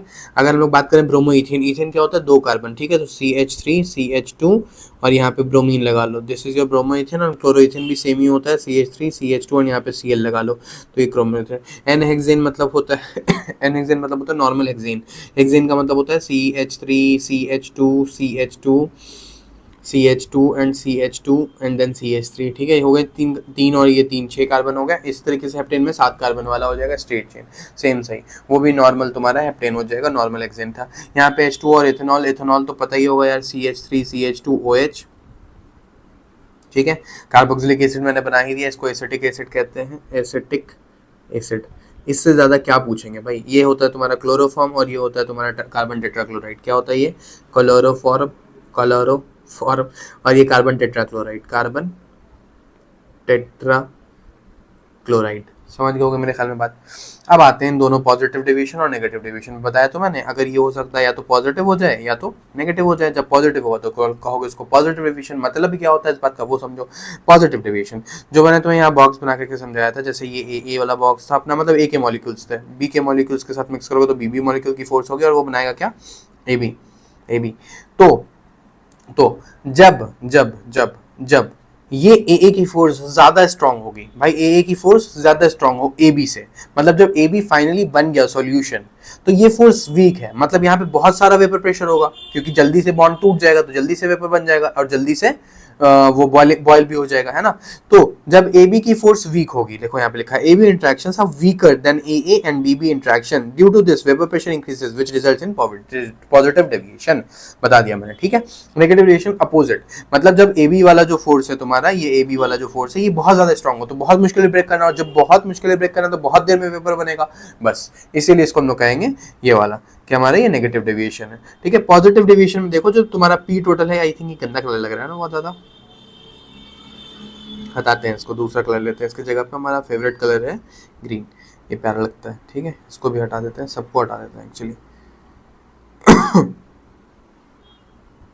चलो ये आ गया हमारे पास कलर्स, ठीक है। तो ये हमारा पॉजिटिव डेविएशन के लिए ये कंडीशन होती है, लिक्विड ए लिक्विड बी और सॉल्यूशन ए बी बना था। यहाँ पे delta H mixture positive, delta we mixture positive. H2O and CH3OH क्या है, ये मेथनॉल। क्या है ये, मेथनॉल। एथेनॉल और एसीटोन, एसीटोन इसका स्ट्रक्चर बना देता हूँ मैं। एसीटोन का स्ट्रक्चर कुछ इस तरीके का होता है, CH3C+O और CH3 एक तरह का कीटोन है, ठीक है। एथेनॉल का स्ट्रक्चर अभी मैंने पीछे बनाया था, CH3CH2OH, ठीक है। और यहाँ पे ये तुम्हें क्या दिया हुआ, C2H5OH, मतलब ये एथेनॉल दिया हुआ है, ये एथेनॉल और वाटर, मेथनॉल, ये मेथनॉल है। क्या है ये, मेथनॉल है। जिस भी बच्चे को डाउट है उसके लिए बता रहा हूँ, या कभी कभी वो स्ट्रक्चर दे देते हैं, कभी कभी नाम दे देते हैं, ठीक है। एसीटोन मैंने बता दिया, कार्बन सल्फाइड है, ये कार्बन टेट्राक्लोराइड है, ठीक है, और ये क्लोरोफॉर्म है। अच्छा, तो कार्बन टेट्राक्लोराइड और क्लोरोफॉर्म जो पॉजिटिव डेविएशन देता है, ठीक है जी। नेगेटिव डेविएशन के बारे में ये सारी बातचीत है, उनके ये एग्जांपल्स हैं। H2O तुम्हें पता है वाटर होता है, फिनॉल और एनिलीन। एनिलीन का स्ट्रक्चर देख लो, इस तरीके का होता है, बेंजीन रिंग पर NH2 लगा दो, एनिलीन बन गया। एसीटोन मैंने अभी जस्ट बताया था, ये रहा, ये है तुम्हारा क्लोरोफॉर्म, वो यहाँ पे बनाया था, ठीक है। तो इसका स्ट्रक्चर नहीं बनाया। ये क्या है तुम्हारी, ये तो हमारी फॉर्मिक एसिड है। क्या है ये, फॉर्मिक एसिड है, फॉर्मिक एसिड, है ना। चलो नेक्स्ट आगे आते हैं। A beaker contains a solution of substance A, वो precipitate हो रहा है, precipitate हमेशा super saturated में होगा। At equilibrium rate of dissolution of solute solvent volatile liquid solvent, क्या है sorry, equal to the rate of concentration होगा। ठीक है, ये सारे क्वेश्चन सेम ही से क्यों हैं। Low concentration of oxygen in the blood, आगे एक नया question. No concentration of oxygen in the blood and tissue of people living at higher altitude is due to what? Is due to, बताओ, is due to lower temperature, is due to lower atmospheric pressure. B point. At high temperature, the atmospheric pressure is less, but the body temperature remains same. Therefore, concentration of oxygen in the air is come. Consider the formation, breaking, and strength of hydrogen bond. Predict which of the following mixture will show the positive deviation. ये example देखो भाई, यहाँ से आया है सीधे। तुम्हें अगर पता होगा positive deviation का example तुम बना लोगे, यहाँ पे सीधे टिक मारोगे और निकल जाओगे आगे। Positive deviation तुम्हारा कौन बनाता था? हमेशा हमें पता था कि मेथनॉल और एसीटोन। मैंने दिखाया था ना मेथनॉल और एसीटोन, देखो मेथनॉल एंड एसीटोन है ना, मेथनॉल एंड एसीटोन, ये रहा एसीटोन। ये एथेनॉल जो है वो मेथनॉल का ही तो भाई है यार। मेथनॉल के जस्ट बाद वाला कार्बन अगर लग गया तो उसमें एथेनॉल बन जाएगा। तो एथेनॉल और एसीटोन जो है वो हमारा पॉजिटिव डेविएशन दे देगा। ठीक है, पॉजिटिव डेविएशन क्यों देता है वहां पे एक्सप्लेनेशन पूरा लगा हुआ है। विच of the following factor affects the solubility of gas solute in the fixed volume of liquid solvent. अच्छा, सॉल्युबिलिटी किस पे डिपेंड करती है? तो यार एक बात बताओ, सॉल्युबिलिटी तो तुम्हारी इस पे ए और बी इसका सही आंसर होने वाला है। ठीक है, क्यों क्यों क्यों क्यों क्यों?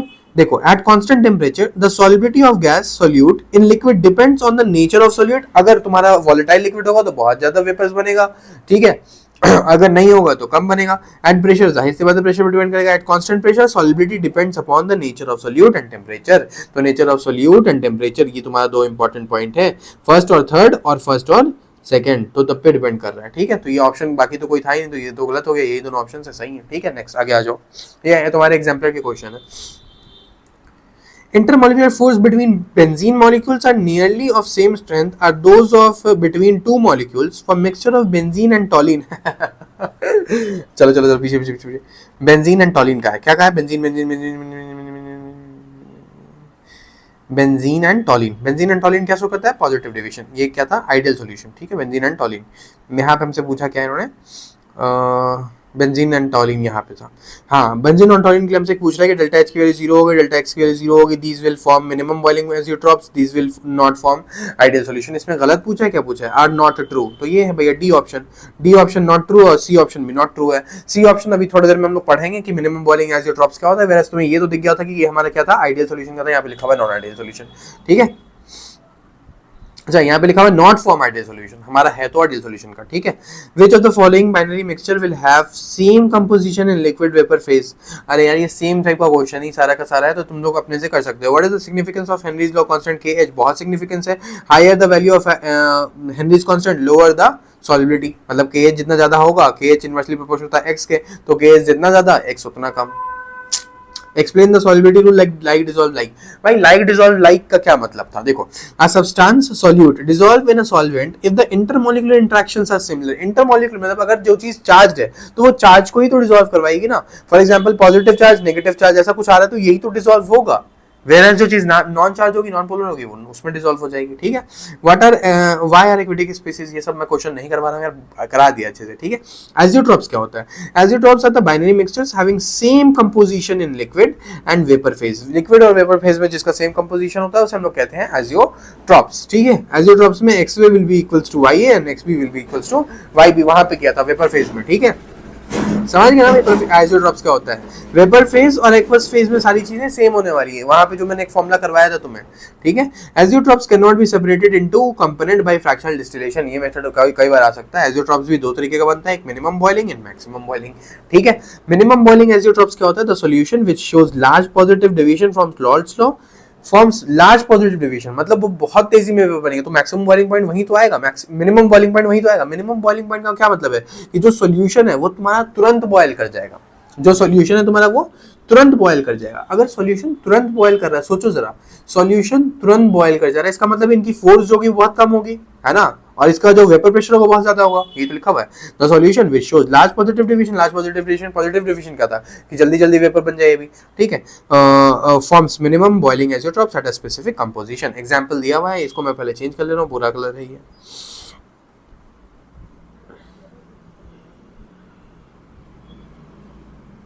चलो ये वाला कलर लगा देते हैं। ठीक है, यहाँ भी वो कलर लगा देते हैं। ये क्वेश्चन भी एक बार मेरे पीछे था, आई थिंक ये क्वेश्चन भी मैंने लगा दिया तुम्हारे। देखो नोट्स तुम्हारे पास से, एक बार पूरे नोट्स को पढ़ लेना, सारे क्वेश्चन अपने आप हो जाएंगे तुमसे, ठीक है। एक भी ऐसा क्वेश्चन नहीं है जो नोट से बाहर आता है कभी भी यार, पिछले कई साल में मैंने देखा है सारे के सारे क्वेश्चन हमारे नोट से आते हैं, ठीक है। तो ये समझ में आ गया होगा। C2H2O विद 95% जो होगा वॉल्यूम ऑफ एथेनॉल जब तुम लोगे तो तुम्हारा मिनिमम बॉइलिंग एजियोट्रॉप्स बनेगा और मैक्सिमम बॉइलिंग एजियोट्रॉप्स इसमें बन रहा होगा। क्या होता है, डेफिनेशन और एग्जांपल्स याद रखिएगा। कोलिगेटिव प्रॉपर्टीज पे आते हैं, ये बहुत इंपॉर्टेंट पार्ट है, इसलिए मैंने यहाँ पे स्टार मार्क रखा था लास्ट ईयर।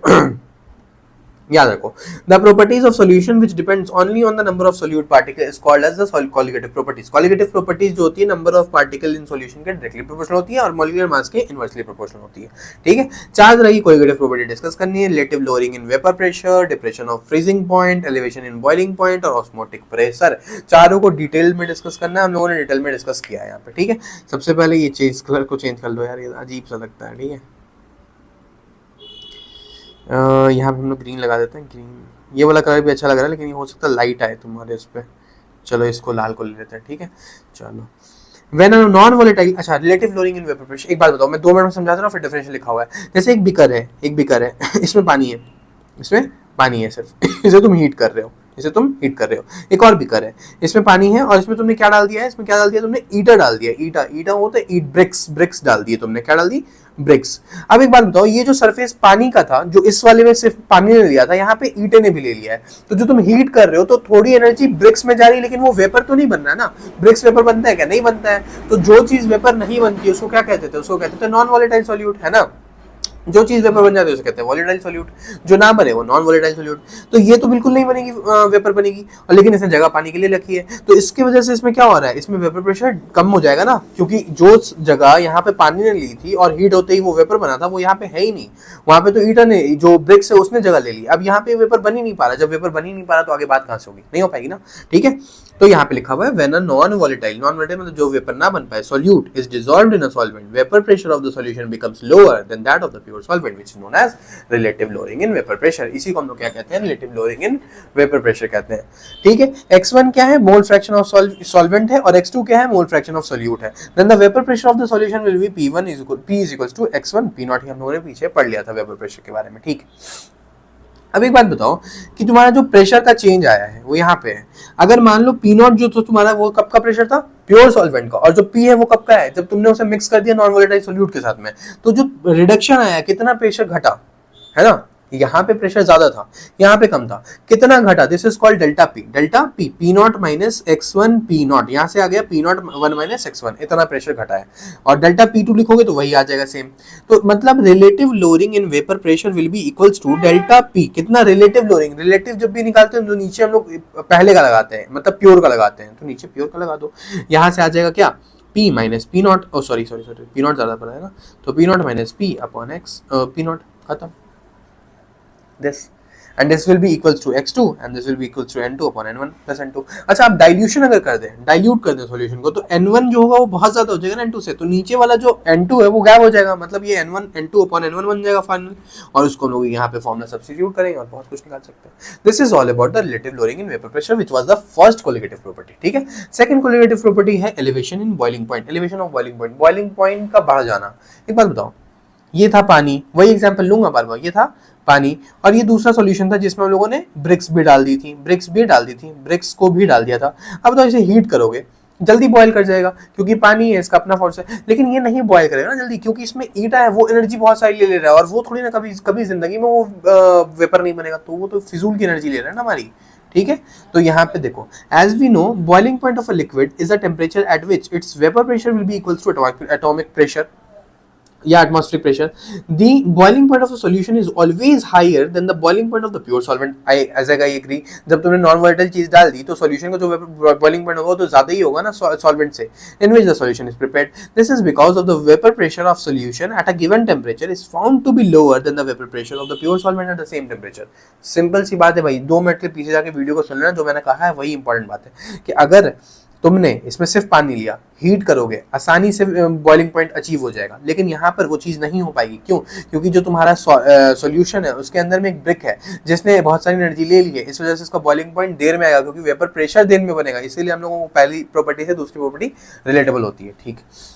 देखो In a pure liquid, the entire surface is occupied by the molecule of liquid. If a non-volatile solute is added to pure liquid to a given solution, then the surface has both solute and solvent molecules. So the fraction of surface covered by the solvent molecule gets reduced, right?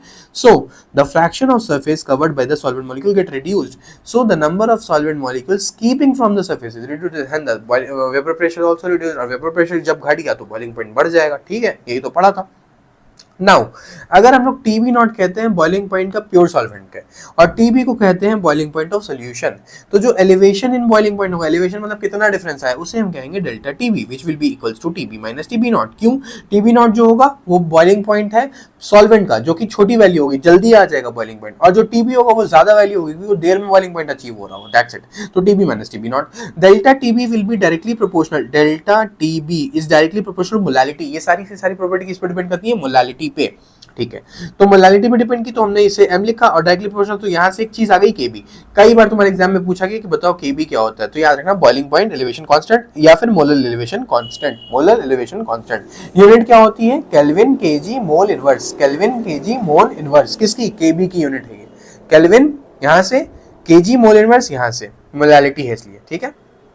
Okay, सो अगर हम लोग यहाँ पे सारी चीजें put करें तो हमारे पास एक फॉर्मूला मिलता है जो कि होता है delta TB will be equals to KB times 1000 W2 upon M2 W1. यहाँ से आया है वो फॉर्मूला, ठीक है. इसको रीअरेंज करके ये लिखते हैं, तो ये डेल्टा टीबी का फॉर्मूला है. और इस पर्टिकुलर फॉर्मूले से हम लोग मॉलिक्यूलर मास निकाल सकते हैं, तो इसलिए हम लोग ये मॉलिक्यूलर मास निकाल रहे हैं ना, तो इसलिए हम इससे मॉलिक्यूलर मास निकालने के लिए भी इस इक्वेशन को यूज करते हैं, ठीक.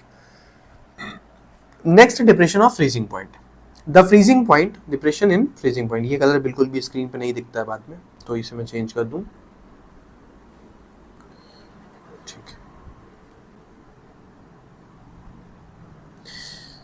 Okay. The freezing point of a substance is the temperature at which vapor pressure of the substance in its liquid phase is equal to vapor pressure in solid phase. ठीक है, vapour pressure solid phase में और liquid phase में equal हो जाएगा, उसी को तो कहते हो फ्रीजिंग पॉइंट, ठीक है. अब यहाँ पे सेम चीज नॉन वोलेटाइल चीज होगा, लेकिन यहाँ पे अपोजिट होगा भाई, यहाँ पे अपोजिट होगा.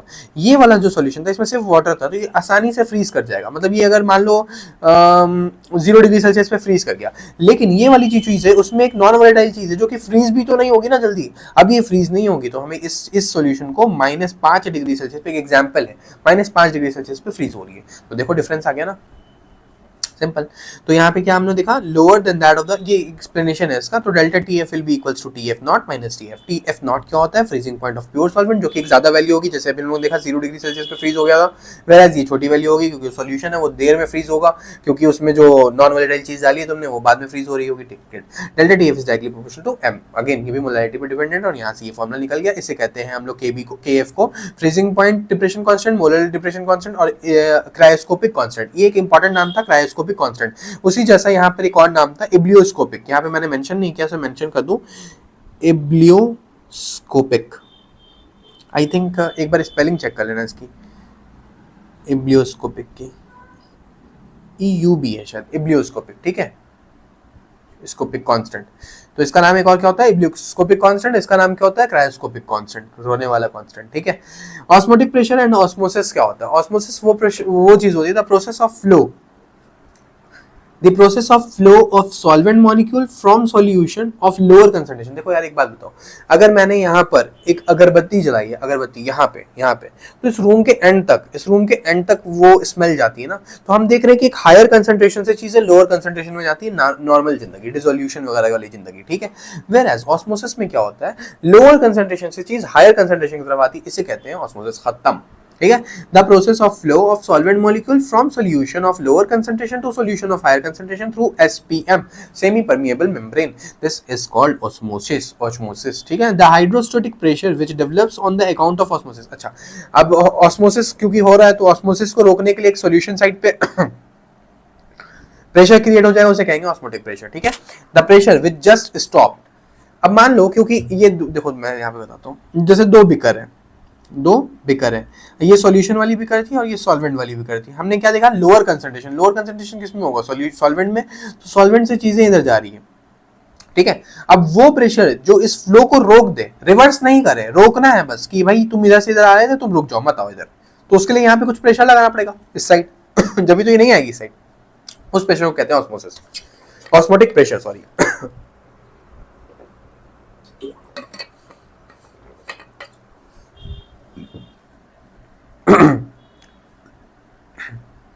The pressure which just stop the flow of solvent is called osmotic pressure of solvent. Osmotic pressure को हम लोग पाई से डिनोट करते हैं, वो भी मोलैरिटी के डायरेक्टली प्रोपोर्शनल होता है। यहाँ पर मोलैलिटी नहीं है, मोलैरिटी है, तो pi will be equals to CRT। What is this C? C is concentration. What is this R? R is gas constant, T is the temperature. मैंने पीछे लिखा होगा, शायद नहीं लिखा है तो लिख दे रहा हूँ, ठीक है। तो R क्या है? R is the gas constant. C क्या है? C इज द कॉन्सेंट्रेशन, और कॉन्सेंट्रेशन कौन सी? मोलैरिटी वाली, तो मतलब N/V इन लीटर वाली। लिख दिया यहाँ पे वापस, ठीक है। तो ये रहा हमारा फाइनल फॉर्मूला, और यहाँ से ये जो तुम्हारा ऑस्मोटिक प्रेशर होता है वो यूज किया जाता है मॉलिक्यूलर मास निकालने के लिए, macromolecules like protein, carbohydrate, polymer, इन सारे के मॉलिक्यूलर मास निकालने के लिए। Type of solution on the basis of pressure हमारे पास 3 तरह का होता है, आइसोटोनिक सॉल्यूशन, हाइपरटोनिक सॉल्यूशन और हाइपोटोनिक सॉल्यूशन। जिस भी सॉल्यूशन में two solution having same osmotic pressure at a given temperature is called as isotonic solution, जिसमें प्रेशर सेम होगा, मतलब pi 1 will be equals to pi 2, ठीक है। और जो solution having higher osmotic pressure than that of the another solution, higher osmotic pressure होगा, तो वो हमारा क्या हो जाएगा? हाइपरटोनिक, और हाइपो वाला कम प्रेशर वाले को कहेंगे, ठीक है। रिवर्स ऑस्मोसिस वही, अगर वो फ्लो हम लोग वहां पे जो प्रेशर था जो सॉल्यूशन साइड पे डेवलप हुआ वो इस फ्लो को वापस कर देता, मतलब सॉल्यूशन से सॉल्वेंट भेजता, तो इसे हम कहते हैं reverse osmosis. If the pressure larger than osmotic pressure is applied on the solution side, then the pure solvent flows out of solution through SPM। This phenomena is called as reverse osmosis. Reverse osmosis को हम लोग use करते हैं desalination of sea water में। ये पूछा जाता है कि रिवर्स ऑस्मोसिस कहाँ पे यूज होता है, तो याद रखना डीसैलिनेशन ऑफ सी वाटर में यूज होता है, ठीक है। नेक्स्ट है abnormal molar mass. Abnormal molar mass होता है for a substance undergoing association, कोई सब्सटेंस अगर टूट रहा है या बन रहा है, एसोसिएशन और dissociation in solution, molecular mass determined from colligative property is different. अब देखो, जैसे अगर मान लो तुम्हारे पास ये कंप्लीट सब्सटेंस था, ठीक है, ये हम लोग कहाँ न्यूक्लियर फिजिक्स में भी पढ़ते हैं थोड़ा सा, ठीक है, मतलब अभी जिसे पता तो ठीक है, नहीं बात कोई नहीं। ये सब्सटेंस अगर टूट गया और टूट करके छोटे छोटे पार्टिकल बना, इन सारे का सम का मास जो होगा और इसका अकेले का मास जो होगा डिफरेंट होगा, या this is called the difference in mass, ठीक है। For the substance undergoing association और डिसोसिएशन, पीछे करो वीडियो को फिर से समझो क्या था। In solution molecular mass determined from colligative property is different, either lower और हायर एक्सपेक्टेड फ्रॉम वैल्यू, जो भी होगा, ठीक है। The experimental determine molecular mass, जो एक्सपेरिमेंटली हमने डिटरमाइन किया था उसे कहते हैं हम लोग मोलर मास। वेंटो फैक्टर क्या होता है? वेंटो फैक्टर इन्हीं का रेशियो होता है एबनॉर्मल मास का नॉर्मल मास से। नॉर्मल जो मास था उससे एबनॉर्मल को डिवाइड करोगे तो तुम्हें मिल जाएगा वेंटो फैक्टर। अभी फिलहाल इतना याद रखना, वेंटो फैक्टर जैसे अगर CaCl2 है तो इसे ब्रेक करोगे, तो जब इसे तुम ब्रेक करोगे तो ये Ca2 पॉजिटिव बनेगा, ये 2Cl नेगेटिव बनेगा, तो I की वैल्यू कितनी आ गई? 3 आ गई, मतलब 3 आयंस बने, दो एक यहाँ पर दो यहाँ पर, तो 3 आयन। K2SO4 तो 2 के पॉजिटिव, SO4 2 नेगेटिव, कितने आयन बने? 3। तो इन सबकी वेंटो फैक्टर की वैल्यू कितनी हो रही है? 1 हो रही है, ठीक, सॉरी, इन सबकी वेंटो फैक्टर की वैल्यूज जो है वो हमारे पास गिवन है, ये 3 है, ये 3 है यहाँ पर, ठीक है। तो जो ये डिसोसिएशन के लिए हमेशा I की वैल्यू 1 से बड़ी होगी, एसोसिएशन जो होता है एसोसिएशन के लिए I की वैल्यू हमेशा 1 से छोटी होने वाली है, ठीक है। तो याद रखना डिसोसिएशन जो है यहाँ पे इन्होंने हमें बता दिया कि डिसोसिएशन में कैसे निकालते हैं। Let the degree of dissociation be alpha for AX/BY salt. तो ये जब ब्रेक करेगा तो इस तरीके से ब्रेक करेगा, तो इसकी 0 कंसंट्रेशन थी, ये तुम्हारा इक्विलिब्रियम वाली चीज है। I का फाइनल फॉर्मूला आता है 1 + n - 1 टाइम्स अल्फा, ठीक है। यहाँ पे आता है 1 + 1/n - 1 और बीटा, बीटा आता है एसोसिएशन के लिए, अल्फा आता है डिसोसिएशन के लिए, ठीक है। अब अगर हम लोग बात करें कोलिगेटिव प्रॉपर्टी की मॉडिफिकेशन की, तो वो जो वेंटो फैक्टर आया था ना, सबको उसमें मल्टीप्लाई कर दो। Relative lowering of vapour pressure का फॉर्मूला था, इसको 1 से I से मल्टीप्लाई कर दिया। एलिवेशन I क्या है? I तुम्हारा देख लेना, कोई भी जो भी सब्सटेंस होगा, अगर NaCl है तो I की वैल्यू कितनी आ जाएगी? दो आयंस बन रहा है, Na पॉजिटिव Cl नेगेटिव, तो I की वैल्यू 2 आ गई, ठीक है। Elevation of boiling point delta Tb is equal to IKBM। I क्या है? Vento factor. डिप्रेशन में भी I क्या है? Vento factor. I क्या है? वेंटो फैक्टर, ठीक है। इसके बाद यहाँ पे मैंने बहुत सारे क्वेश्चंस लगा दिए हैं यार, जो कि तुम लोग प्रैक्टिस कर सकते हो, क्योंकि हम लोग ओवर टाइम हो रहे हैं। तो अब हम लोग कुछ क्वेश्चंस में इसमें स्टार्टिंग वाले करा देता हूँ। देखो यहाँ पे इन्होंने पूछा है which of the following aqueous solution should have the highest, highest वही होगा जिसका वेंटो फैक्टर ज्यादा हो, ठीक है। 1.1 Na2SO4, Na2SO के NO3 देखो, एक पॉजिटिव और NO3 नेगेटिव, तो यहाँ पे तो 2 आयंस बन रहे हैं, यहाँ पर भी देखो 2 आयंस है, यहाँ पर भी 2 आयंस है, यहाँ पे 3 आयन बनेगा, SO4 2 नेगेटिव बनेगा ये, और Na2 पॉजिटिव बनेगा, तो 3 आयन है ना, तो इसलिए यहाँ पे ज्यादा है, क्योंकि देखो कंसंट्रेशन सेम है, जो कंसंट्रेशन सेम हो जाएगी तो फिर आयंस पर डिपेंड करेगा, वो ये रहा, ठीक है। तो I की वैल्यू जब ज्यादा होगी तो जाहिर सी बात है हमारा जो भी हमारी कोलिगेटिव प्रॉपर्टी है वो ज्यादा हो जाएगी, ठीक है। तो यहाँ पे इब्लियोस्कोपिक कांस्टेंट पूछा, घुमा के पूछ रहे हैं, बहुत तेज हो गए ये। इब्लियोस्कोपिक कौन सा था? मैंने लिखा दिया था इसीलिए, क्रायोस्कोपिक के जस्ट पहले वाला, बॉइलिंग पॉइंट एलिवेशन केबी है ना, केबी वाले हमारे यूनिट को पूछ रहे हैं, तो जाके देखो, मैंने बताया था ना, केल्विन, किलोग्राम, मोल इनवर्स, आ गया आंसर। ठीक है भाई, सारे क्वेश्चन तुम खुद से कर, वेक्टर फैक्टर वैल्यू पूछे, केसीएल में 2, एनएसीएल में 2 और के2 में 3, तो 2 2 3 देख लो, ये आंसर बी। जितनी क्वेश्चन आ रहा है भाई, सिर्फ तुम इतना सा नोट्स रिवाइज करके जाओ, पूरा पढ़ के जाओ, तुम्हें सारे के सारे क्वेश्चंस बनते हुए दिख रहे होंगे। अब हम लोग मिलेंगे नेक्स्ट वन शॉट में। आई थिंक इलेक्ट्रोकेमिस्ट्री हो गया, इलेक्ट्रोकेमिस्ट्री हो गया हमारा, केमिकल काइनेटिक्स के नेक्स्ट वन शॉट में मिल रहे होंगे। तब तक के लिए पढ़ाई लिखाई करते रहो और ये सारे के सारे क्वेश्चंस करो। नीचे डिस्क्रिप्शन बॉक्स में मैंने इसका पूरा पीडीएफ लगा दिया है, जिस बच्चे से क्वेश्चन ना हो पाए उसके लिए सॉल्यूशन भी नीचे लगा रखा है। ठीक है, और अब मिलेंगे नेक्स्ट सवाल ही सवाल सीरीज में, वहाँ पे बहुत सारे क्वेश्चन हम लोगों ने इलेक्ट्रोकेमिस्ट्री के कर रखे हैं, वहाँ से जाकर प्रैक्टिस कर लो। 20 मोस्ट इंपॉर्टेंट क्वेश्चन के लिए 500 सब्सक्राइबर कंप्लीट करो, देन जाकर तुम्हें मिल रहे हो 20 बेस्ट क्वेश्चन फॉर एग्जाम, और तुम्हारे एग्जाम में आ रहे होंगे। ठीक है, तब तक मिलते हैं नेक्स्ट वीडियो में।